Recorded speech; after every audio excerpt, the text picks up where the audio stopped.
صحیح بخاری حدیث نمبر 183۔ انہوں نے ایک رات رسول کریم صلی اللہ علیہ وسلم کی زوجہ مطہرہ اور اپنی خالہ حضرت میمونہ رضی اللہ عنہا کے گھر میں گزاری۔ وہ فرماتے ہیں کہ میں تکیے کے عرض یعنی گوشہ کی طرف لیٹ گیا اور رسول کریم صلی اللہ علیہ وسلم اور آپ کی اہلیہ نے معمول کے مطابق تکیہ کی لمبائی پر سر رکھ کر آرام فرمایا۔ رسول اللہ صلی اللہ علیہ وسلم سوتے رہے اور جب آدھی رات ہو گئی یا اس سے کچھ پہلے یا اس کے کچھ بعد آپ بیدار ہوئے اور اپنے ہاتھوں سے اپنی نیند کو دور کرنے کے لیے آنکھیں ملنے لگے۔ پھر آپ نے سورہ العمران کی آخری 10 آیتیں پڑھی۔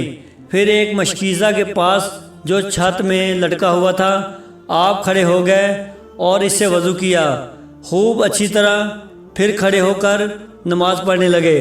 ابن عباس رضی اللہ عنہما کہتے ہیں میں بھی کھڑے ہو کر اسی طرح کیا، جس طرح آپ صلی اللہ علیہ وسلم نے وضو کیا تھا۔ پھر جا کر میں بھی آپ کے پہلوے مبارک میں کھڑا ہو گیا۔ آپ نے اپنا داہنا ہاتھ میرے سر پر رکھا اور میرا دایاں کان پکڑ کر اسے مروڑنے لگے۔